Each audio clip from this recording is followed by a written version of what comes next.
Good morning, grade 11s, and welcome to English Home Language, the English Home Language class at 8 o'clock on this wonderful day, July 27th, 2020. My name is Mr. Itumelem Kenneth Mohanwe, and I will be teaching you emotive language today. Emotive language is a very important aspect of our daily speaking and writing.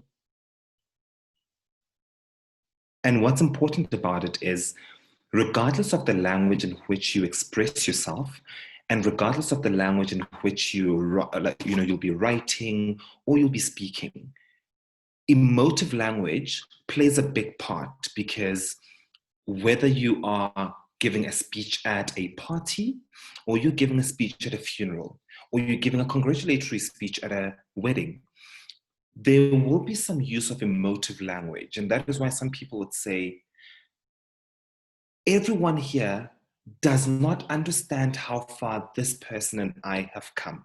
That is emotive language, because then there's that relativity aspect, that use of relative language or relativity in language in terms of how you express yourself. Some people would say, only I can understand how he made me feel, and that is why I left that marriage. Some people will be like, okay, we want to hear more. So the use of emotive language speaks to a lot of things. And part of that many things that we talk about, or those many things that we talk about, would be the aspect or the idea of persuasive language. Whether it's in speech or in writing, it's important to note that sometimes emotive language plays a big part in our lives. Today's lesson, we'll be talking we're going to be talking on emotive language, some lessons and tips. Then we're going to have a worksheet, and we're going to have suggested responses to the worksheet. The grade 10s are going to have a similar lesson later on today, just in talking about what the importance of emotive language is, and why it is that we actually learn about emotive language, and why we should actually write on that as well. So, similar to what you guys are learning today, grade 10s are also going to be doing the same thing. Okay, emotive language. Let's look at that. Look at that, a simple thing. Britain chokes on toxic smog. That is a headline, of a newspaper. I think it's either the Times or it should be the Sun in Great Britain. It says Britain chokes. Can you look at that? Britain chokes. The use of the word chokes is a very important one here, because, of course, we choke from a couple of things, and some of the things that we choke from could be things like smoke. Okay, so Britain chokes on toxic smog I think it's a very good headline. It attracts the reader, and I think it also calls upon the attention of the people that are reading that particular headline or newspaper article or whatever. And of course, look at the use of toxic smog, toxicity in the smog, as well as what kind of smog it is that is in this entire situation. Then you've got up there 999 services swamped as pollution and Saharan dust grip UK. Look at that. Look at the use of the word grip. You see, look at the use of the word swamped.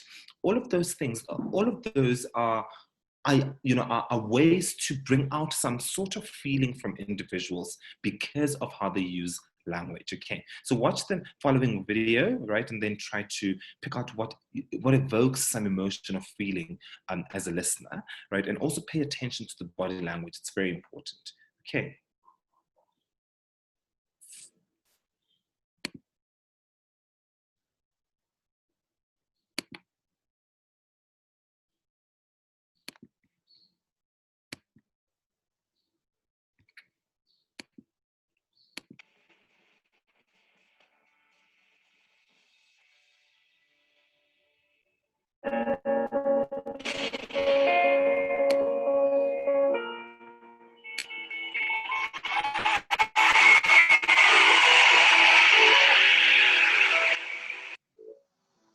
Barack Obama in 2004 was totally unknown.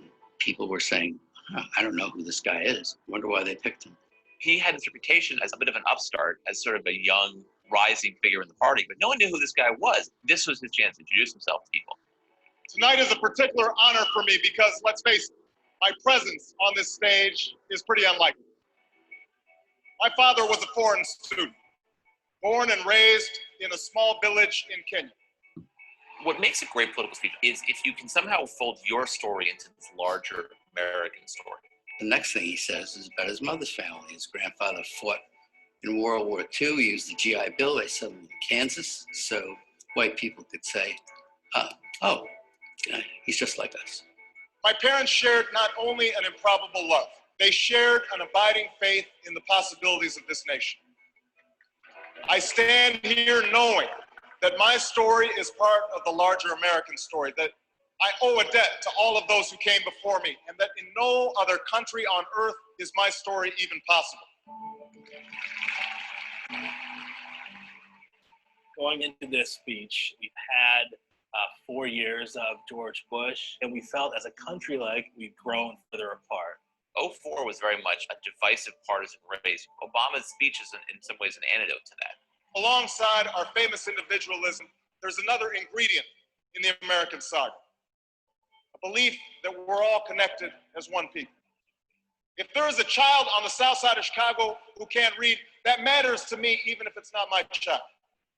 If there's a senior citizen somewhere who can't pay for their prescription drugs and having to choose between medicine and the rent, that makes my life poorer even if it's not my grandparent. It is that fundamental belief, I am my brother's keeper, I am my sister's keeper, that makes this country work. E pluribus unum, out of many, one. He gives a speech that presages his entire political message in 2008, which is this sort of post-partisan argument. Now, even as we speak, there are those who are preparing to divide us. The spin masters, the negative ad peddlers, who embrace the politics of anything goes.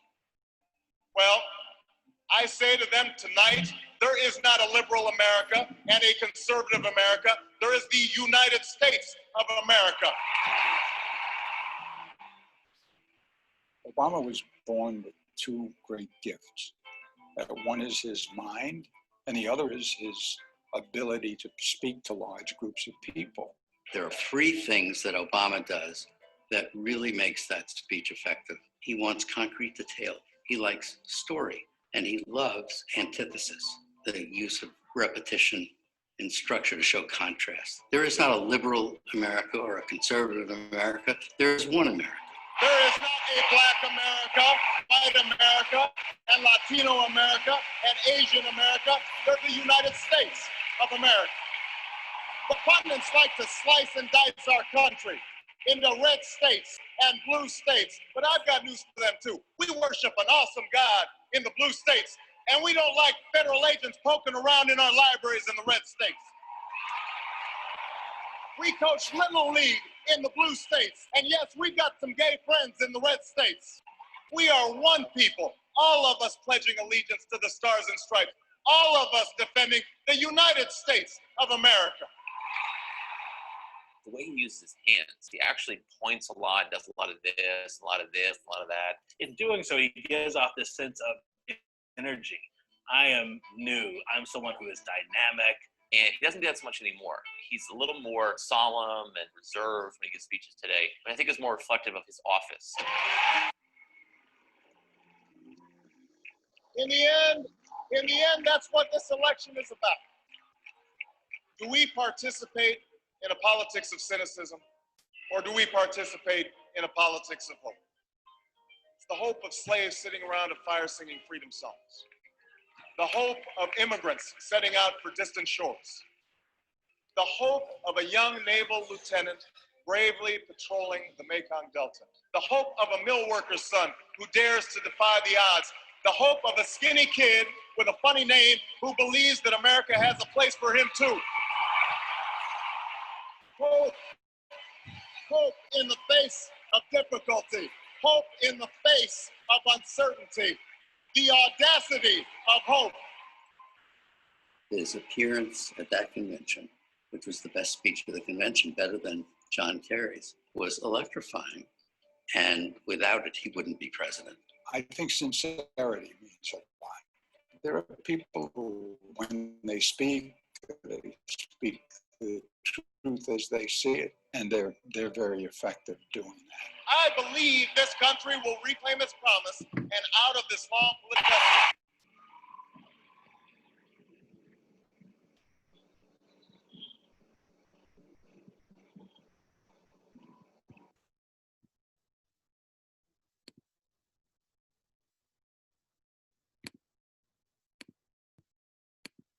Well. I hope you enjoyed that video. I think there are a couple of things that you need to notice from Barack Obama just before we move over to the next slide in that lesson and sorry, in that speech. And he uses a lot of repetition. Again, it's a persuasive emotive technique, you know, when he speaks about the hope for the one skinny kid in an isolated town, the hope for a grandmother, the hope for such and such a person. That is a way to bring people in, and that's also a way to make people understand that he actually truly empathizes with them, and he also sympathizes with them, given the fact that, you know, Americans have been struggling for the longest time, particularly because of, you know, I think, you know, history as well as, you know, some historical background in terms of the types of situations that actually found themselves in as a people together. I think what's also important to note is how he refers to the use, again, I think one of the gentlemen in the video said it, you know, the use of antithesis. And remember, antithesis is the contrasting of views within the same line or within the same breath at the same time. So he speaks about, yes, we've got you know, our conservative friends, right, in the red states, and we've got our liberal friends in the blue states, right? Red and blue, of course, definitely day and night. Again, blood and water. There is a way that he makes language come to life in that speech. And I hope you guys also, you know, noticed his body language in so doing, because I'm not even sure if orals are going to happen this year, even for grade 12. I'm not even sure, but usually you would be asked to, you know, to give a prepared speech in class or an impromptu speech in class. And sometimes we don't like giving those speeches because we don't know what to do. We don't understand the kind of language that is supposed to be used. Just as long as, remember, you can talk about anything.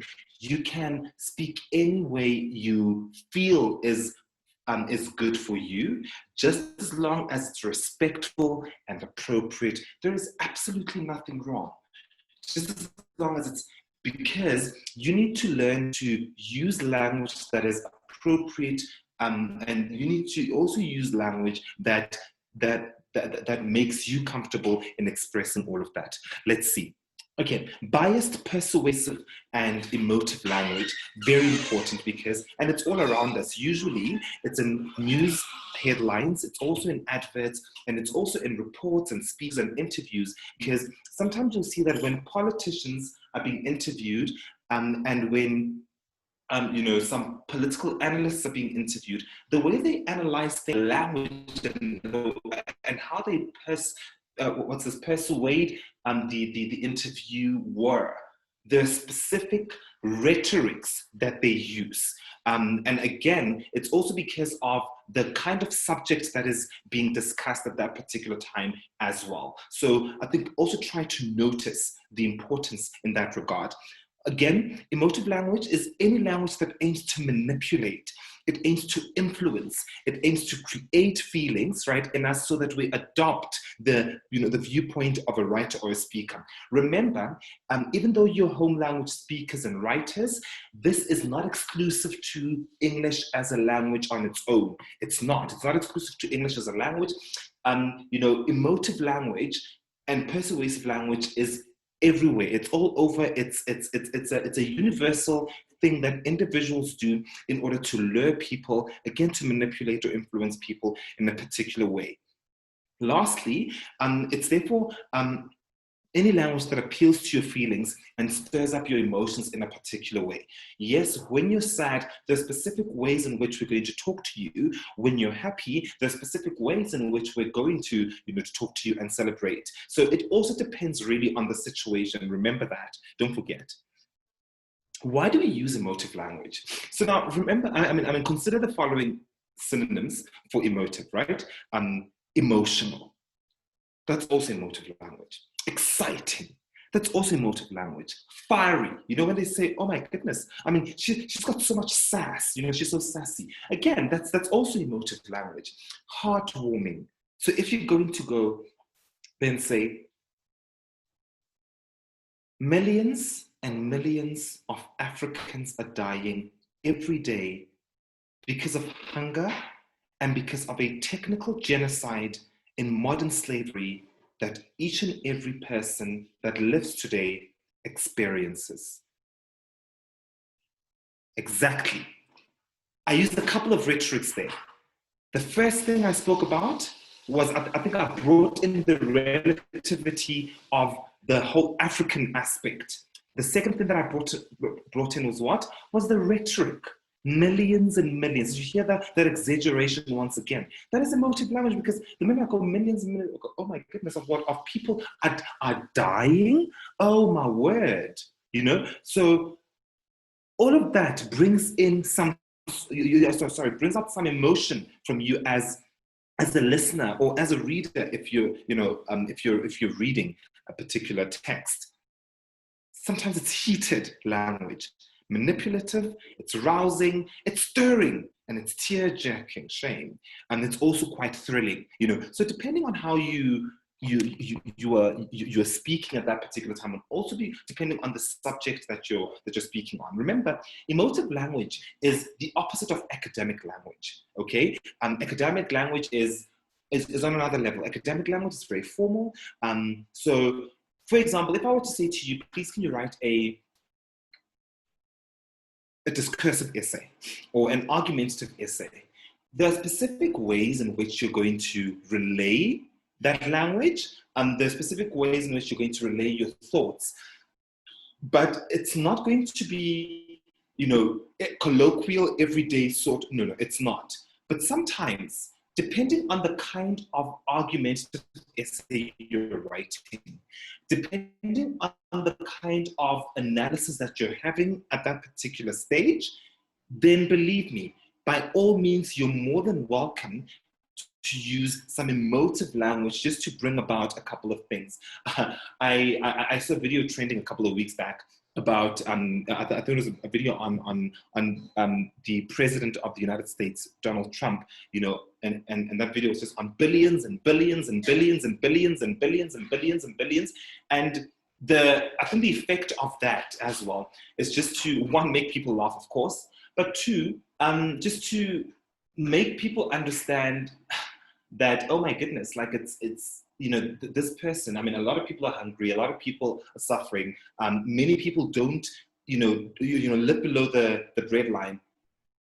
And he just throws around terms, and words such as billions and billions and billions and billions all the time.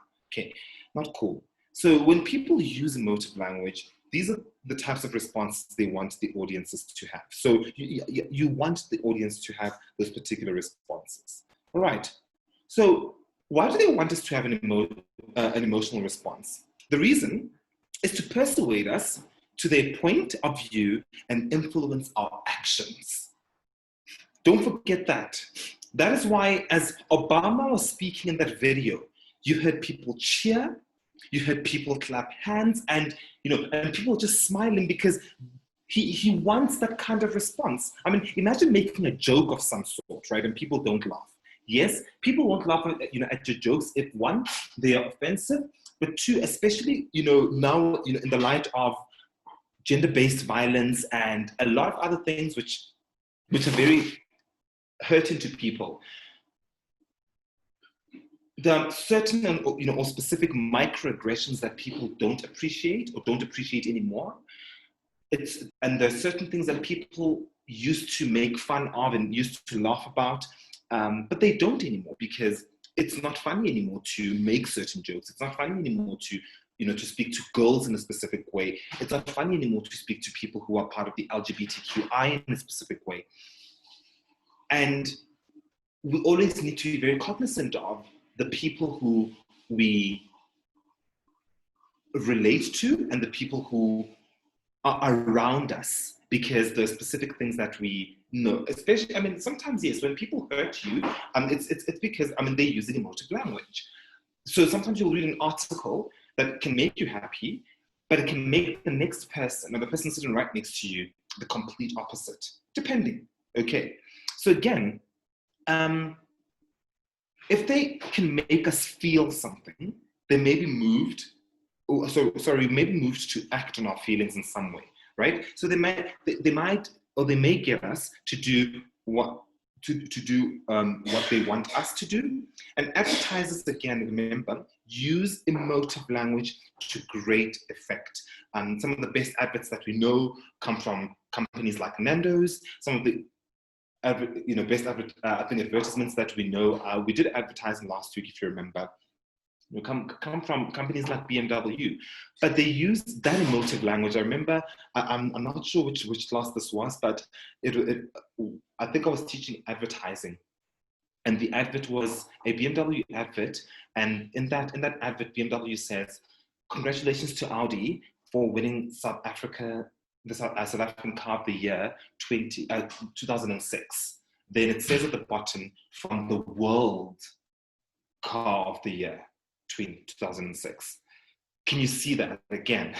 yeah. Okay. So, and what about politicians, preachers, and motivational speakers? They use emotive language too. So every time you try to convince someone to do something, you're probably using emotive language. So the please, the I beg you, the you don't understand how much I'm suffering right now, or you don't understand how much I'm failing right now, and that is why I need your help. So we want to persuade people in specific ways, and that's how we use emotive language. Sometimes when we do the curriculum vitae together with the cover letter, you'll also see how emotive language is sometimes used in cover letters, because people, are begging for jobs. So you're giving an argument as to why it is that you're the best candidate for the job. So sometimes you can include the fact that you relate to a particular company in a particular way, the fact that you know certain aspects about the company. So it all depends. It can.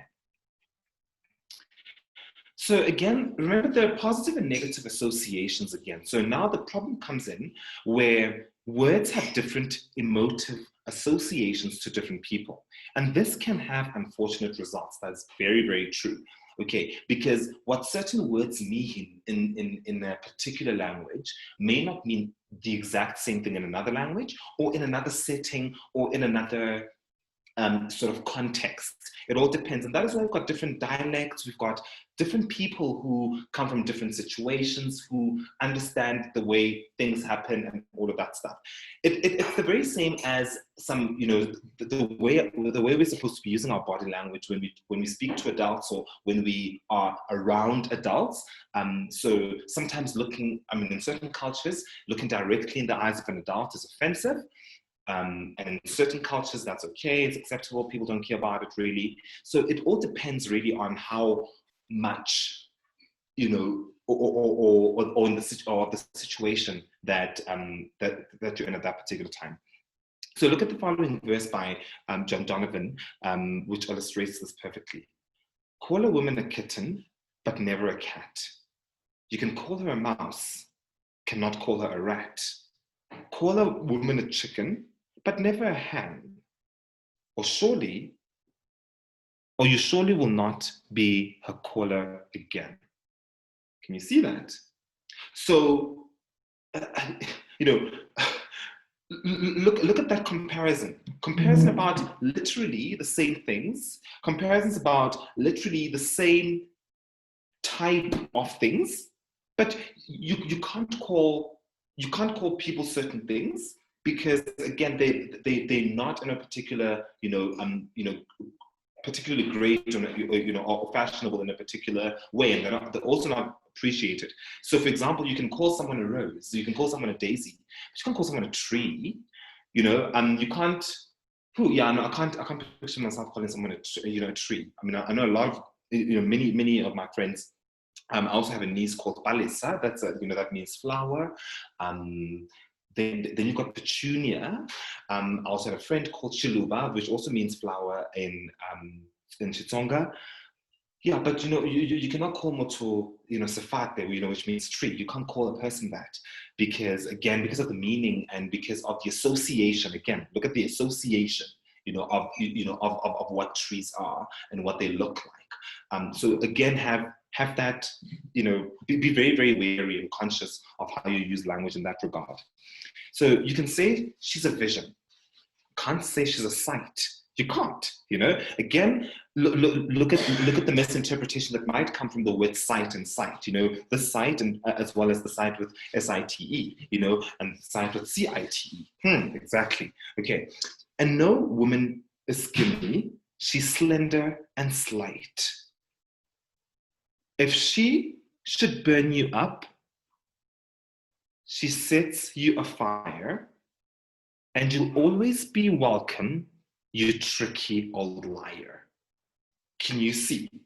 And this is a very problematic text again, generally, because of, I think, the position that, that men have generally in society, but, I think that's a discussion, a different discussion altogether.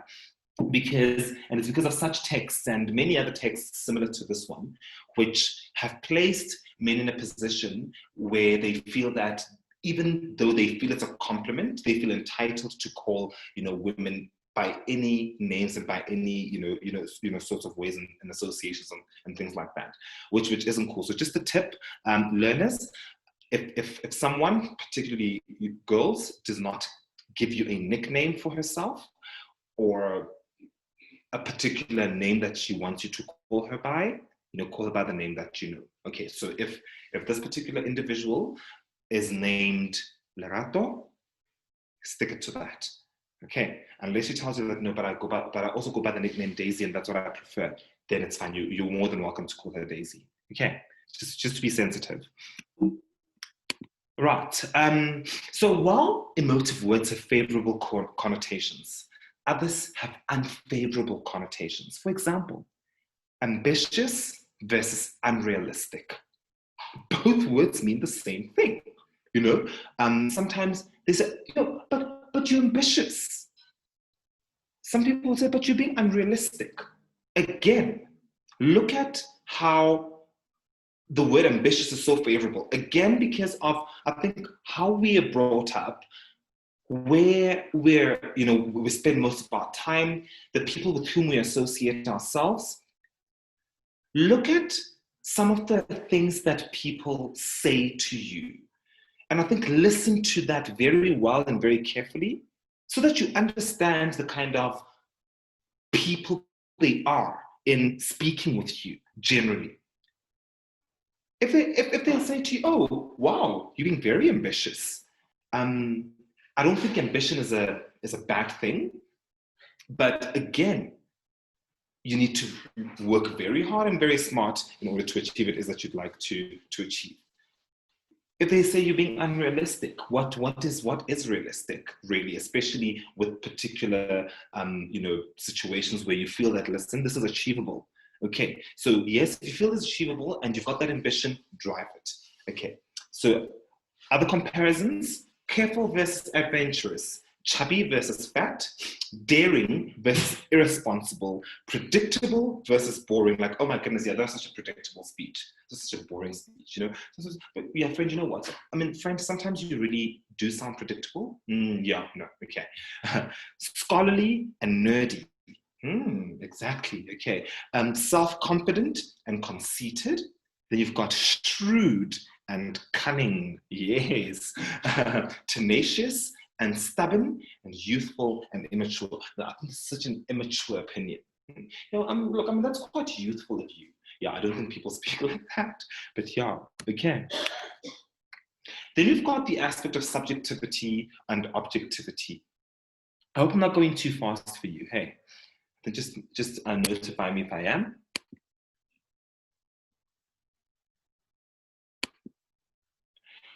When someone allows themselves to be swayed by emotive language, they are likely to have a subjective view, and in other words, a view based on emotion rather than reason.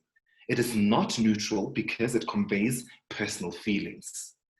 Again, subjective language generally includes a lot of adjectives. Okay, so again, the way subjective language is used, it's used in order to favor a particular instance, and it's used to favor the way you want something to go in a specific direction, perhaps.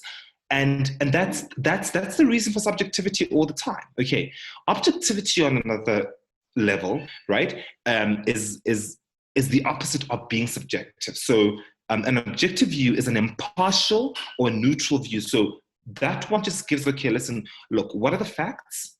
Or, yeah, even on top of what are the facts, you're not going to be influenced or distorted by personal feelings or emotions of people.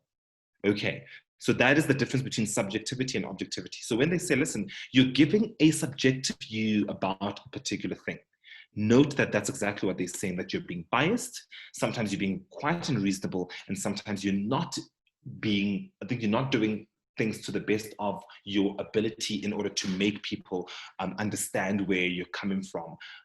Yeah, so yeah. And then bias. Bias is when you are subjective. When you are biased, you are subjective. Okay, so bias is, okay, when you are subjective, that is influenced by emotions, you may become biased. Yes, that is to have an unfair opinion about someone that affects the way you treat them. That is very true. The very same way that I'm sure all of you will notice that once you get to grade 12, the people that mark your scripts are not the teachers from your school.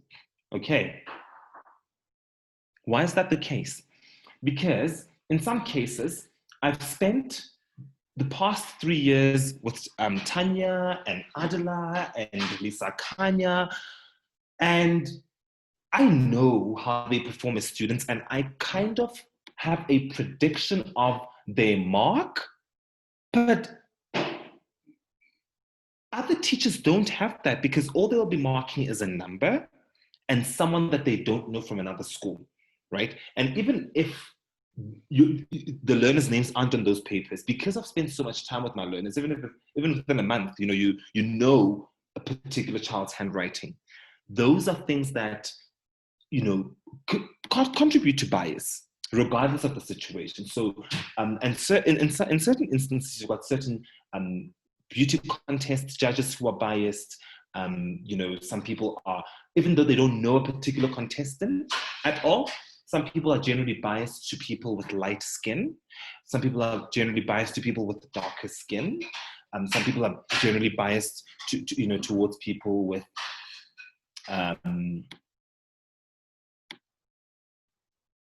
maybe full figures. It all depends, really. So, because again, it's all about the preference that you have, that you know that it adheres in who you are generally.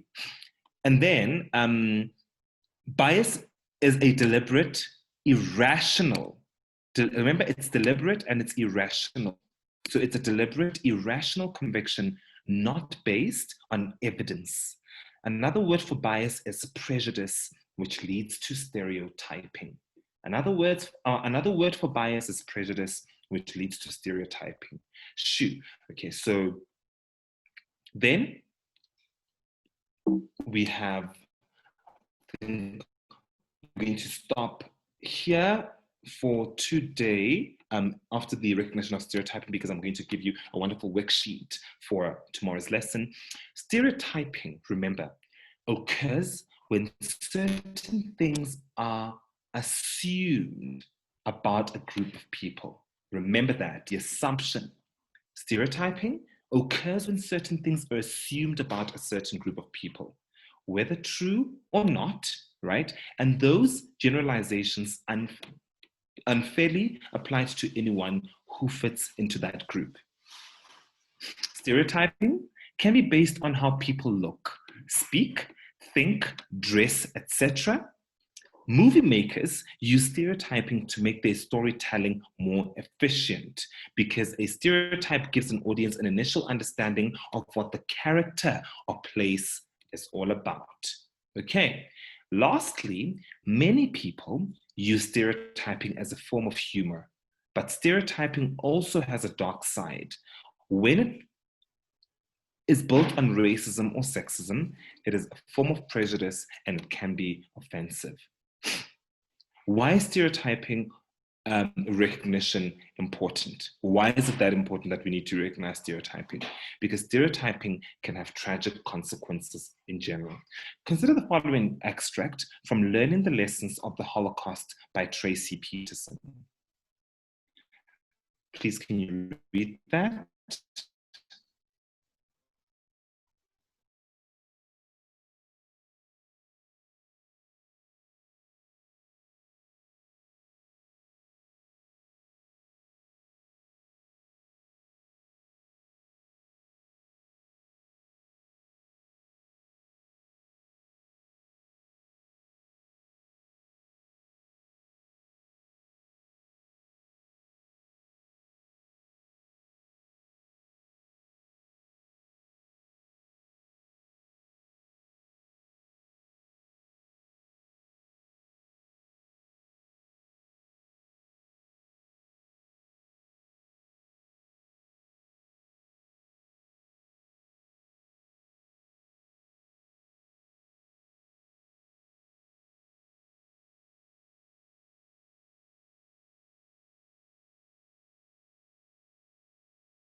Okay, can you see that?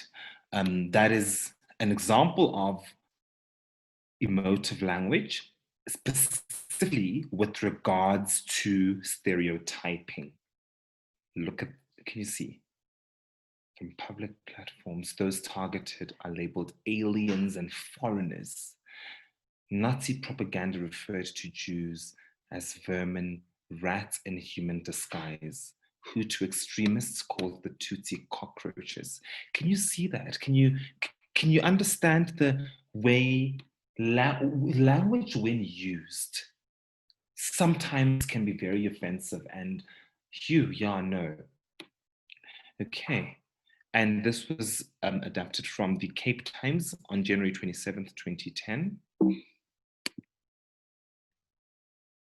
Okay, so we'll stop there for today. And I think tomorrow then we'll go not necessarily deeper with regards to emotive language, but we'll do some emotive language exercises together. I hope you have enjoyed today's lesson. Thank you very, very, very much, grade 11. Have a beautiful Monday and enjoy the rest of your lessons.